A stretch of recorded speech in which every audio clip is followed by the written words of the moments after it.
Yo, what's up guys? It's Noah here, and in today's video, we're going to be breaking down the Week 11 Thursday Night Football Showdown slate on Draftkings. Going to cover this game between the Cardinals and the Seahawks. Probably one of the best primetime games that we've had in quite some time. I expect this to be an awesome game. We already saw this game played out earlier this year. I think it was back in Week 7, and it went to overtime. It was a back and forth game pretty much, the whole entire time. I'm pretty sure it turned into a shootout as well. The final points, 34-37. This is going to be an awesome game. Definitely going to make for a fun showdown slate. Have a lot of great pay-up options on this slate, but the value is kind of tough, so it's going to make for, an interesting slate. How are we going to be able to fit in all these expensive guys? What cheap plays are we going to have to go to? I'll be sure to touch on that in this video. Like always, we will start off at the top of the player pool. We'll work our way down. I'll pretty much talk about all the playable options, the guys that I'm looking to in my lineups, top tier, the mid-range, and, of course, any cheap plays I like. So before we get started with the video, as always, guys, I would appreciate it if you would hit that like button down below. And if you are new to the channel, be sure to subscribe as well. I do upload a ton of NFL content to this channel. I make 3 to 4 videos a week. I get up videos for every Thursday night and Monday night showdown slate. I also do make videos for the main slate. For the beginning of the week, I make my first look video. Towards the end of the week, usually on Friday, I'll make my final look video for the main slate. And of course, NBA starts in about a month, and you know me, I will be making NBA videos every single day when NBA season gets here. So I'm gonna have a ton of content coming out on the channel. Be sure to hit that subscribe button, click the notification bell as well, so that way you never miss out on any of my new videos. But let's go ahead and take a look at the top of the player pool. We'll start off with our two quarterbacks who are the two most expensive options. We got Kyler Murray at $13K, and then we got Russell Wilson at $11,800. So Kyler Murray, I think he's just been on another level this season. We are definitely going to want to get one of the two quarterbacks in. I mean, I'm not really going out on a limb there. I just don't really see any scenario where neither Kyler or Russ are in the winning lineup. I think most likely you're going to see one of the two in the winning lineup, if not both quarterbacks. These two quarterbacks have been by far like two of the most consistent in terms of fantasy, like two of the most consistent QBs in the league. Pretty sure in terms of overall scoring, both Kyler and Russ are like top 5 or top 3. I mean, Kyler's just been so good. He's given us so much upside this year. Multiple games over 40 fantasy points. We know this is a guy that has elite rushing upside, can legit get the bonus on both sides, can get the 300-yard passing bonus, can get the 100-yard rushing bonus. He nearly did it Week 9 against Miami, just fell 17 passing yards short. Like, this is a guy that can just completely, break a slate, go off, can throw for 350 yards and 3 touchdowns, and can run for 80 yards and 2 touchdowns. Like, Kyler Murray has 40-point upside. He's expensive at $13K, but we are going to want to try and get in Kyler Murray. It's a fantastic spot. We know the Seattle defense has really struggled this season against the pass. I'm pretty sure they have allowed the most fantasy points to opposing quarterbacks just so far this season. And, when these teams played in Week 7, Kyler had 41.1 DK points, 360 passing yards, 3 touchdowns, also had 67 rushing yards and a rushing touchdown. Like, it's hard not to like Kyler Murray here. He is clearly one of the best plays on the slate. And then on the other side, Russell Wilson, also a really good option. He is coming in $1,200 less than Kyler. We know Russ has just as much upside. I mean, he put up 35 DK points when these teams played in Week 7. I think Kyler gives you more upside than Russ, just straight up. Like, if there's a guy that can go for 40, it's probably going to be Kyler Murray because of his rushing upside. But, I mean, Russ has been running a ton this season. He's always a good scrambling quarterback. I mean, he had 60 rushing yards on 8 rushing attempts last week against the Rams. When these teams played in Week 7, he had 84 rushing yards on 6 rushing attempts. Like, Russ can also give you, 300-plus passing yards, multiple touchdowns, can add 60 rushing yards and a rushing touchdown. He gives you just as much upside as Kyler, but I think Kyler's the guy I do prefer between the two. I love both quarterbacks. I think if I can, I'm going to try and play both quarterbacks in my main lineup. But, like, if you're playing multiple lineups, I would suggest like mixing and matching these guys. Maybe have some lineups with just Kyler, maybe some lineups with just Russ, and then maybe some lineups with both guys. Like I said earlier, I don't really see a scenario where neither quarterbacks are in the winning lineup. I just don't think I think that's very unlikely to happen in a game like this that should be so high scoring. I mean, we're going to see both quarterbacks put up, probably 25, 30 DK points at the least. There's just so much upside for both guys. I want to get both quarterbacks in if I can, but if I can only choose one, I think I do prefer to go to Kyler. But then you got some of these top-tier receivers, DeAndre Hopkins, DK Metcalf, Tyler Lockett. So Tyler Lockett, want to hit on him first. He is questionable. I'm recording this video on Wednesday night, but we did get word that Lockett is expected to play. So I'm expecting Lockett to play. I'm expecting him to be in there.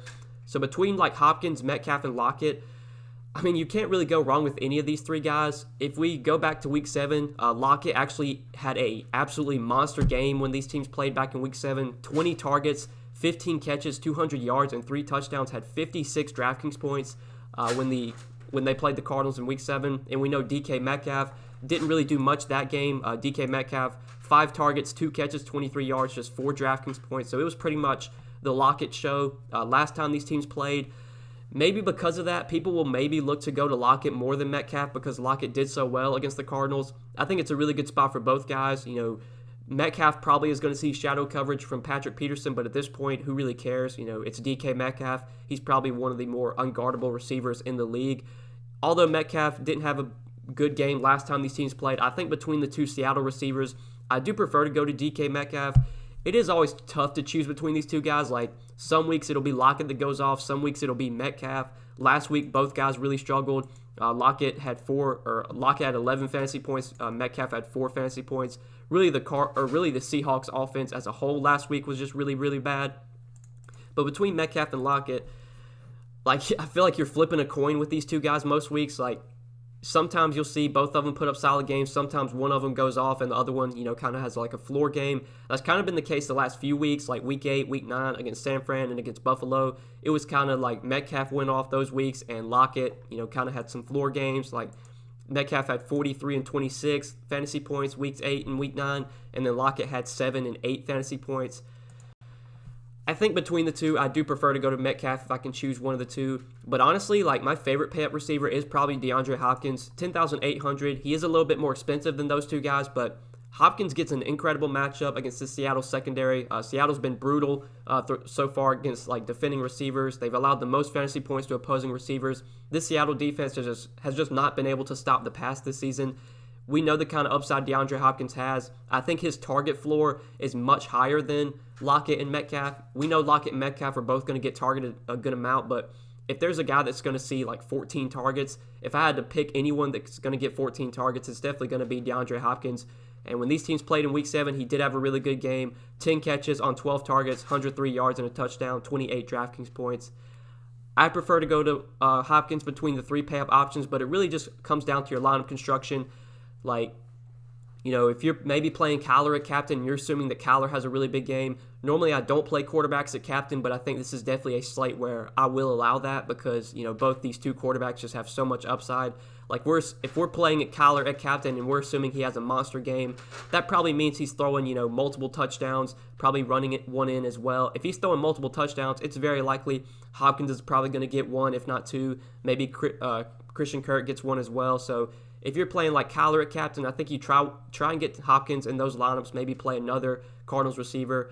But if you're like playing, you know, Russ at captain, or if you even want to go the Seattle receivers, like if you're playing one of the Seattle receivers at captain, you want to get Russ in there. But if you're playing Russ at captain, then maybe you want to play Metcalf and Lockett, or maybe Metcalf and like take a shot on David Moore or take a shot on Greg Olsen. It's really tough to like, because once you get past like the top 2 receivers, like you have Metcalf, Lockett on the Seattle side, you have Hopkins, Kirk on the Arizona side.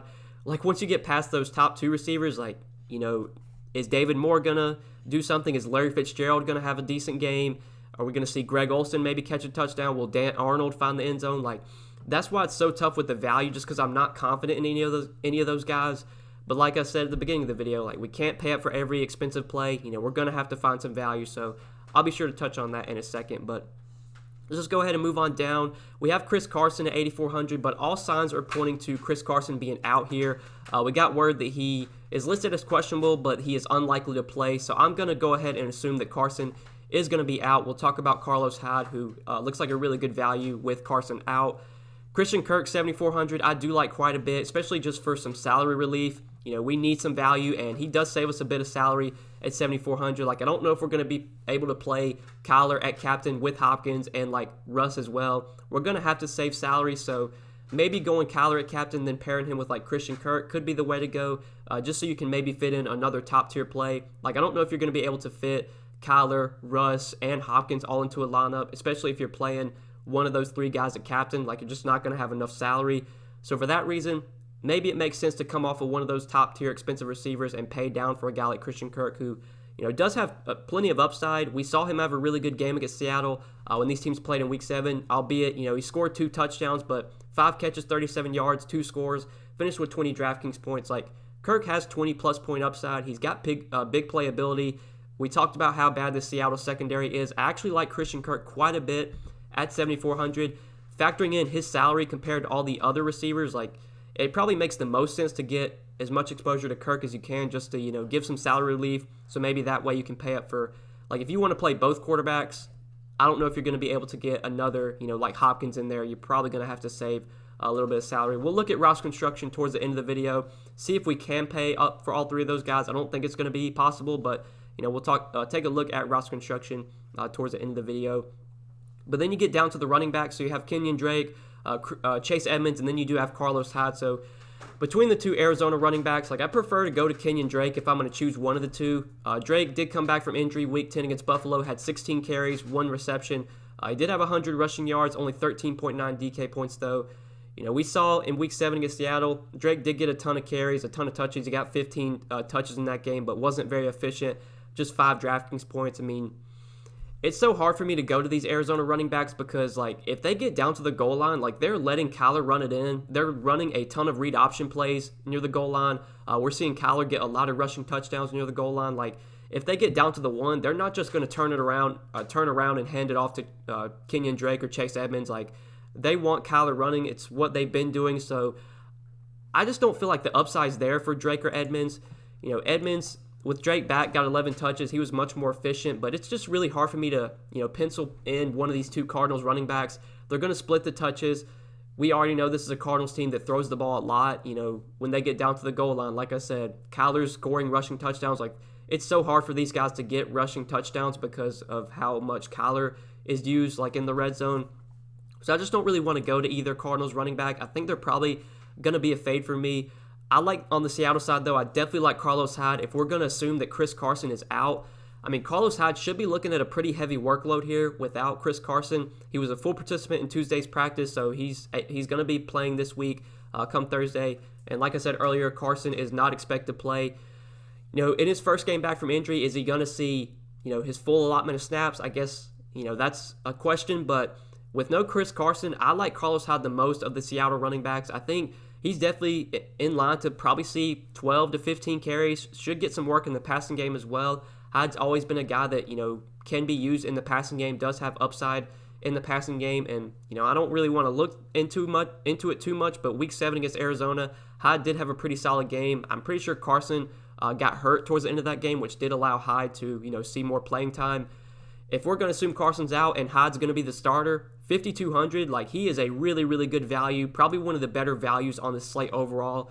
Makes a lot of sense as a captain play, like, has plenty of upside, and he's only 7,800 at captain. So if you want to fit in a lot of those top tier plays, you're probably going to have to go a little bit cheaper at captain. And, Carlos Hyde is a guy that I think gives us 15, 20 point upside and is only 5,200. Getting a starting running back this cheap is definitely, really good value. So I like Hyde a ton as a value play. David Moore, Larry Fitzgerald, on a showdown slate, I guess these guys are in play. Moore's probably going to see anywhere from 4 to 6 targets. He's very touchdown dependent. Like, in order for him to have a good game, he's going to have to score a touchdown. Like, all the games that he scored double-digit fantasy points, he scored a touchdown in those games. All the games where he hasn't scored double-digit fantasy points, he hasn't scored a touchdown. So, very touchdown dependent, but he's going to be out there for probably 50, 60% of the snaps. He's going to run a good amount of routes. Tyler Lockett's questionable, but he's expected to play. Maybe Lockett isn't 100% in this game, so we could maybe see a little bit more of David Moore. He's not the worst value at 4,800. I would much rather play Carlos Hyde for a little bit more, but I do prefer David Moore over Larry Fitzgerald, I think, if I just had to choose one of those 2 guys. Larry Fitzgerald, he really hasn't done anything this season. Best game was Week 7 against Seattle. He did have 8 catches, 62 yards against Seattle when they played Week 7 on 8 targets. I think Larry Fitzgerald's target floor is probably a little bit higher than David Moore's, but I think David Moore just gives us more upside. If there's one guy that's going to get 6 catches, 60 yards, and a touchdown, I think it'd probably be David Moore over Larry Fitzgerald. So between those two, like wide receiver threes, between Moore and Fitzgerald, I do prefer to go to David Moore. But I think both are in play just because we don't have much value to go with, or we don't have much cheap value besides like Carlos Hyde, who does look like a really good value play. The kickers, always found to go to. Normally I wouldn't play both kickers, but if you want to play one of the two just to give you some salary relief, I have no problems with that. Alex Collins, for $3,800, I don't see myself really going to Alex Collins. He's probably going to be the backup to Carlos Hyde, but I really don't want to play a backup running back for $3,800, so I'm probably going to be out off of Alex Collins. I don't really like either defense here. I just don't see the upside. Greg Olsen, $3,600, another guy that's like really touchdown dependent, but he's going to be out there for a good amount of snaps. He's going to see probably 3 to 4 targets. If he catches a touchdown, he could definitely make his way into the winning lineup. Just for some salary relief, I think Greg Olsen is viable. I'd rather play Fitzgerald. I'd rather play David Moore, but I don't mind Olsen just as a cheap play. Dan Arnold, don't really see myself going there. Like, there's just not much upside for Dan Arnold. Really, really low floor. Just doesn't see enough targets. Don't really want to go to him. Andy Isabella, another guy that's just not going to play much, but does have big playability. He could definitely catch like a long bomb and pay off his price tag, but do you really want to bank on that? Probably not. So even for 2K, probably going to be off Andy Isabella. There's really just not much value down here that I'm in love with. Like Will Dissly, I don't really want to go to. I mean, Freddie Swaim had a decent game last game, 3 catches for 37 yards on 4 targets, but, what is his upside? Not much at all. So, yeah, there's really just not much value down here that I really want to look to. I think in terms of cheap plays, my favorite guys cheap, like under 6K, definitely Carlos Hyde, number 1, David Moore, number 2, probably Larry Fitzgerald, number 3, and then one of the 2 kickers. Like, those are my 4 favorite values: Hyde, Moore, Fitzgerald, and then one of the 2 kickers. I mean, Greg Olsen's fine as well, but he would be, behind those 4 guys. But, yeah, I think we kind of covered the player pool from top to bottom, talked about the top-tier options, made sure to hit on some value plays as well. So let's look at roster construction real quick just before we end the video. I do want to take a look and see if we can maybe try and build a lineup with one of these expensive guys at captain, maybe a guy like Kyler Murray, and try and fit in all those 3, pair him with, or get Russ in there and then pair Kyler with Hopkins. Obviously, if we're playing Kyler at captain, we're assuming that, he's throwing multiple touchdowns, which probably means that Hopkins is getting 1. But yeah, like you see it, you play Kyler at captain with Russ and Hopkins, you're only left with 26.33 remaining per player. So, I mean, you're going to have to play like a Dan Arnold or Andy Isabella or like a Freddie Swaim. Like, I just don't really see myself paying up for those top tier guys at captain just because we can't really make it work. Now, maybe if you drop down to Hopkins and then go Kyler, Russ, like that leaves you 3K remaining. So that gives you a little bit more flexibility, but still not enough to where I really feel comfortable with the rest of my lineup. So for me on this slate, I'm probably going to be paying down at captain for maybe like a guy like Christian Kirk, or, I talked about it earlier. I think Carlos Hyde, factoring in his salary, makes the most sense at captain. We're going to get a starting running back for $7,800 that has the opportunity to get 12 to 15 carries, should get work in the passing game as well. I like Hyde the most as a captain play. I think for his salary and for the upside he gives us, like, he makes the most sense. Going cheaper at captain with a guy like Carlos Hyde, going to allow us to fit in those high upside QBs. So we can probably play Russ and Kyler Murray into these lineups.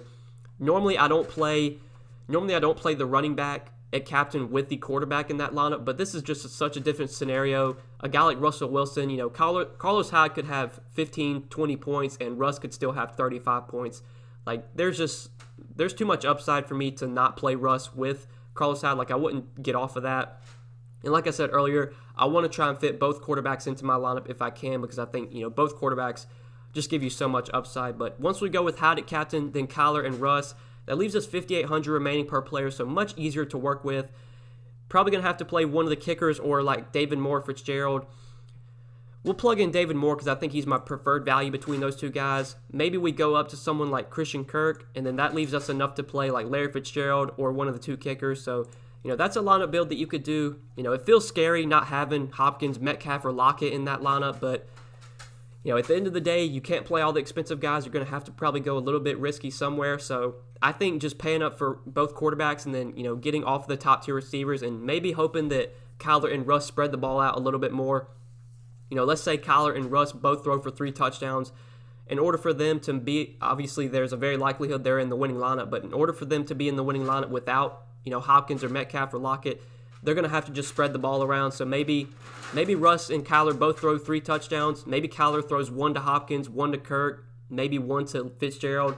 And then on the other side, maybe Russ throws 1 to David Moore, 1 to Metcalf, 1 to Lockett. Like, there's a path where Russ and Kyler could be in the winning lineup and Hopkins, Metcalf, Lockett are not in the winning lineup. Really, it's just tough to pay for all those 3 guys. Like, you just can't play all the expensive plays. So for me, I'm probably going to try and jam in both quarterbacks and then maybe go to like Christian Kirk at captain or a guy like Carlos Hyde at captain. You know, if I'm playing a lot of lineups, like if I was playing maybe 50 lineups, I think my highest on captain would probably be Carlos Hyde, just for the salary relief that he gives us and the upside that he has as their starting running back, assuming that Chris Carson does not play for this game. Sure, you know, if I was playing 50 lineups, I'd have some Kyler at captain, some Russ at captain, Hopkins, Metcalf. Like, those guys are always great captain plays. You know, they have the upside. But overall, it's just really tough to jam in all those top-tier guys into your build just because there isn't enough value to do so. There's really no punt plays I see, you know, like below 2K that I feel too confident in. Like, maybe with Chris Carson out, you'll see the Seattle like spread their running back touches out more. Maybe Carlos Hyde doesn't see a full workload and they mix in Alex Collins. Maybe they mix in DJ Dallas. It doesn't look like Travis Homer's going to play, so you know, maybe DJ Dallas for $600 could be viable as a third-string running back, but at this point, I don't really want to play a third-string running back just because the upside really isn't there. You're kind of banking on injury, and I wouldn't really do that in a showdown slate. So, yeah, for that reason, I think my favorite values overall, Hyde, Moore, Fitzgerald, one of the 2 kickers. Like, those are probably my favorite cheap plays overall. But, yeah, guys, I think we covered it all. Talked about the value plays, which I definitely wanted to hit on because this is a showdown slate where you know Kyler, you know Russ, Hopkins, Metcalf. Like, these guys are great plays. I don't really need to tell you that. It just comes down to the value. And I think we did hit on, you know, the values that make the most sense to me just in terms of, you know, under 6K, cheap plays that give us upside that can allow us to fit in those top-tier guys. You're going to see probably one of Kyler or Russ be in the winning lineup, if not both. You might see one of Hopkins, Metcalf, Lockett in the winning lineup as well. It's just going to be interesting to see what cheap plays make the winning lineup, whether one of the kickers make it, whether, you know, a guy like David Moore or Fitzgerald makes the winning lineup. Going to be interesting to see. Should be an awesome game. Really high total, 57.5 total, 3-point spread. Probably one of the better primetime games we've had in quite some time. So should be a fun showdown slate, guys. Hope you enjoyed this video. I do appreciate you watching. If you did enjoy, hit that like button before you do get out of here. Hit the subscribe button as well. Be sure to click that notification bell so that way you do get notified every time I upload.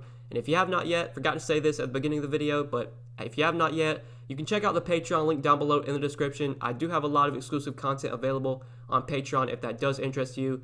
Be sure to check that out, link down below if you are interested. But best of luck on this slate, guys. Thank you so much for watching the video. I hope you enjoyed.